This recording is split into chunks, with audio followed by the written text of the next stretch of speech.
Hello and welcome to Navodaya knowledge world. तो question बहुत ही इंपॉर्टेंट है जो कि क्लास 10th में पूछी जाती है और मैप वर्क का क्वेश्चन यह है कि कोयला कौन कौन से क्षेत्रों में पाए। भारत के जो मानचित्र हैं उस मानचित्र पर प्रमुख कोयला क्षेत्र को दर्शाने के लिए यानी शो करने के लिए प्रमुख कोयला क्षेत्र में जो यहाँ पर आते हैं वह है सबसे पहले झारखंड का जो क्षेत्र है वह कोयले की दृष्टि से बहुत ही ज़्यादा इम्पॉर्टेंट है। वहाँ कोयला भारी मात्रा में झारखंड में पाई जाती है। तो बोकारो जो एरिया है यहाँ पर पढ़ते हैं आप, ये एरिया जो है बिहार का है। आप उससे नीचे आएंगे तो यहाँ देखेंगे झारखंड का ये क्षेत्र है। आपको स्टेट का नाम भी ध्यान रखना पड़ता है कि कौन से स्टेट कहाँ तक फैला हुआ है, ताकि आप सही जगह पर जा कर के उन क्षेत्रों को दर्शा सकते हैं, उस एरिया को दर्शा सकते हैं जिसके बारे में पूछा जा रहा है। इसलिए स्टेट का बाउंड्रीज ध्यान रखना जरूरी हो जाता है। तो यहाँ पर ये बोकारो वाले क्षेत्र हैं जो कि कोयला के लिए बहुत ही ज़्यादा फेमस है। हमने यहाँ पर इंडिकेट कर दिया है और संकेत करके ये लिखा गया है, जो भी ट्रायंगल वाले क्षेत्र हैं वो कोयला खदानों को दर्शाता है, यानी जहाँ से कोयला निकाले जाते हैं। और वहीं पर जो स्क्वायर शेप में है वह तेल क्षेत्र को दिखाता है कि भारत में कौन कौन से जगह से तेल निकाले जाते हैं। यहाँ प्राकृतिक तेल की बात हो रही है, यानी जिससे पेट्रोल और डीजल ये सारे तैयार किए जाते हैं, उसको कच्चे रूप में निकाला जाता है। और उसके बाद सर्किल शेप जो दिए हैं वह लौह अयस्क पेटी को दर्शाता है, यानी लौह अयस्क वाले क्षेत्र को दर्शाता है। भारत में कौन कौन से ऐसे क्षेत्र हैं जहाँ से लोहे निकाले जाते हैं, कौन कौन सा स्टेट है।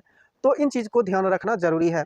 सबसे पहले यहाँ पर आप देखेंगे और सही ढंग से इसको मैप में आपको प्रैक्टिस कर लेना ज़रूरी होता है, क्योंकि आप स्टेट ध्यान रखते हैं तभी उस चीज़ को सही रूप में दिखा पाते हैं।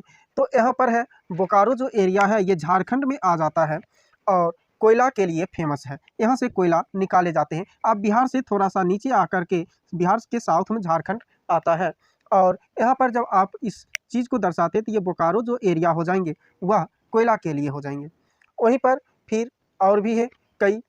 तो नेक्स्ट आता है झरिया, जो बोकारो से ही नीचे है ये, यानी बोकारो जो प्लेस है इसके साउथ में बढ़ते जाएंगे, ये झारखंड का ही क्षेत्र है ये भी। तो झरिया में भी कोयला बड़ी मात्रा में पाए जाते हैं।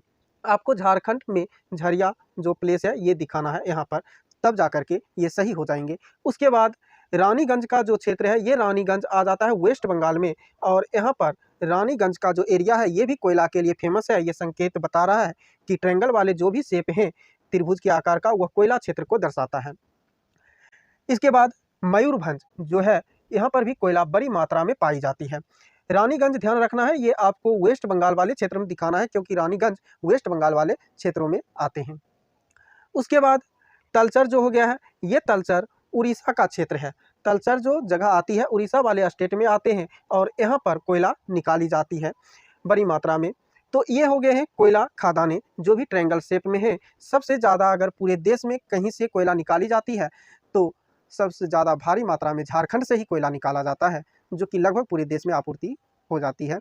या कहिए जितना ये कोयले की ज़रूरत होती है उसमें से आधा कोयला की आपूर्ति झारखंड सिर्फ अकेले स्टेट से पूरे देश में भरपाई कर देता है। इतना झारखंड में कोयला पाया जाता है। तो सोचिए झारखंड कोयला की दृष्टि से कितना संपन्न स्टेट है। और उसके बाद झारखंड की बात करेंगे तो ये खनिजों का भंडार है। पूरी तरह से यहाँ खनिज भरे पड़े हुए हैं। पठारी क्षेत्र होते हुए भी यहाँ पठार के नीचे बहुत ज़्यादा खनिज हैं। बहुत तरह के खनिज पाए जाते हैं झारखंड में। इसके बाद जो आते हैं वह है तेल क्षेत्र कौन कौन से इम्पॉर्टेंट हैं और किस जगह पर इंडिया में पाई जाती है। तो मैप वर्क में यह ध्यान रखना है, जो तेल पाई जाती है हमारे देश में, जैसे हो गया है तेल क्षेत्र यानी प्राकृतिक तेल कहाँ कहाँ से निकाली जाती है, तो वह है मुंबई हाई, जो कि महाराष्ट्र से सटा हुआ ये एरिया है और समुद्र में है, इसलिए इसको मैंने यहाँ से महाराष्ट्र से हटा करके ये अरेबियन सी है और अरेबियन सी में ये कुआं पाई जाती है, यानी कुआं के रूप में बनाया गया और उससे तेल निकाली जाती है। नाम दिया गया है इसको मुंबई हाई। और यहाँ से बहुत बड़ी मात्रा में प्राकृतिक तेल निकाले जाते हैं। मुंबई हाई से पहले इसका नाम बम्बई हाई था, अब इसका नाम मुंबई हाई कर दिया गया है। तो ये महाराष्ट्र से ही सटा हुआ है। महाराष्ट्र यहाँ पर है, लेकिन ये समुद्र वाले क्षेत्रों में पाई जाती है। महाराष्ट्र के किनारे से कुछ किलोमीटर, लगभग 175 किलोमीटर की दूरी पर समुद्र में जाकर के इस तेल को निकाला जाता है और इसका नाम दिया गया मुंबई हाई। तो आप यहाँ पर दर्शाएंगे मुंबई हाई तो ये सही हो जाएगा, जो कि स्क्वायर शेप में है। वहीं पर ये इसके बाद बेसिन है, जो कि इस बेसिन से भी प्राकृतिक तेल को निकाला जाता है, यानी नेचुरल ऑयल को निकाले जाते हैं। और फिर अपने देश में गुजरात का जो क्षेत्र है, जो हो गया है कलोल, इस कलोल वाले क्षेत्र से भी प्राकृतिक तेल को निकाले जाते हैं, यानी पेट्रोल को निकाला जाता है। पेट्रोल वो शुद्ध रूप में निकलता नहीं है, मेनली कचरे के रूप में रहते हैं और वह प्राकृतिक तेल इसीलिए कहा गया प्रकृति से निकाली जाती है, प्रकृति प्रदत्त है। फिर उसको रिफाइन किया जाता है और जहाँ पर इसे रिफाइन की जाती है उसी का नाम रिफाइनरी होते हैं। तो भारत में कई ऐसे जगह हैं जहाँ पर बहुत सारे रिफाइनरी हैं, उस प्राकृतिक तेल को ही शुद्ध करता है, रिफाइन करता है, तो उसे नाम दिया गया है रिफाइनरी। जैसे बिहार में एक फेमस जगह है बरौनी, और वहाँ पर जो प्राकृतिक तेल को ही साफ किया जाता है, वहाँ से तेल निकाली नहीं जाती है, ये बात ध्यान रखना है आप सभी को। और वहाँ से तेल जो मंगाई जाती है वो कचरे के रूप में रहता है और उस तेल को बरौनी रिफाइनरी में रिफाइन किया जाता है, इसलिए उसे नाम दिया गया है रिफाइनरी। बरौनी में जगह बरौनी में स्थित है, इसलिए उसे बरौनी रिफाइनरी कहा गया है। अगर बात करेंगे कि बरौनी में जो तेल आती है वो कहाँ से आती है, तो ध्यान रखना है कि वह असम वाले क्षेत्र डिगबोई से वह तेल डिगबोई से निकाला जाता है। तेल को जो प्राकृतिक रूप से निकाले जाते हैं, यानी कचरे के रूप में रहता है, वह डिगबोई वाले एरिया से निकाल करके, यहाँ ये बिहार वाला एरिया है और इस क्षेत्र में बरौनी है, ये पूरा का पूरा बिहार आ जाता है, इसके नीचे ये झारखंड पहले ही बता चुके हैं। तो इस क्षेत्र में, यहाँ बरौनी में उसको रिफाइन किया जाता है, इसीलिए उसका नाम बरौनी रिफाइनरी है। अब देखिए पाइपलाइन के द्वारा यहाँ से लेकर के पाइपलाइन के द्वारा इसको पहुँचाया जाता है बरौनी रिफाइनरी में तेल को, और तब जाकर के यहाँ शुद्ध किया जाता है, जिसे तेल शोधक कारखाना भी कहा जाता है, यानी तेल को शुद्ध करने वाला फैक्ट्री यानी कारखाना। ध्यान रखना है, अभी के टाइम में अगर देखा जाए तो बहुत सारे ऐसे बच्चे हैं जो इंटर के भी एग्ज़ाम हो रहे हैं और एग्ज़ाम देकर निकलते हैं, तो उन्हें अपने स्टेट और कैपिटल का नाम नहीं पता होता है। बहुत सारे ऐसे हिस्ट्री के डेट हैं जो कि बढ़िया से नहीं पता होता है, और ये जानकारी रखना कम से कम 10th और 12th का स्टूडेंट हैं तो ये बेसिक जानकारी रखना ज़रूरी हो जाता है।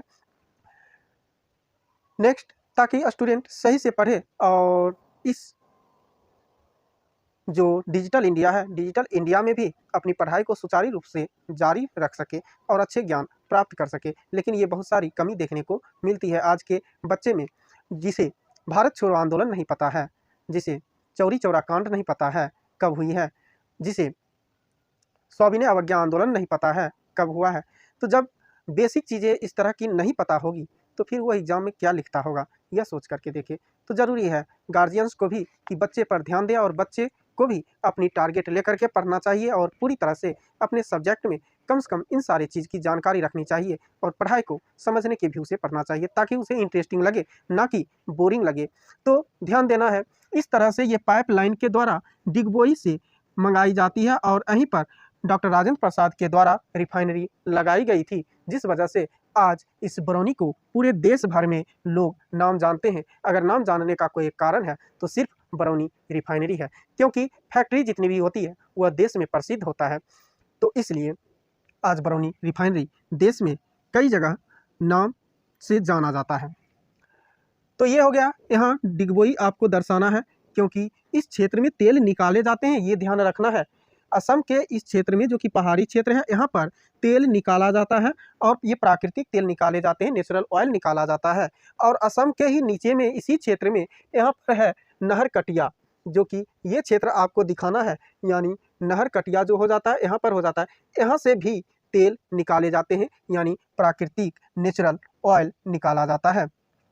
और फिर इसको भी अलग अलग जगह पर रिफाइन करने के लिए भेजा जाता होगा, शुद्ध करने के लिए भेजा जाता होगा। और जब प्राकृतिक तेल को निकाला जाता है, वो कचरे के रूप में रहते हैं, तो उसे शुद्ध करके पेट्रोल बनाई जाती है, डीजल बनाया जाता है और भी अपशिष्ट रूप के रूप किरासन तेल बनते हैं, ये सारे चीज़ बनता है।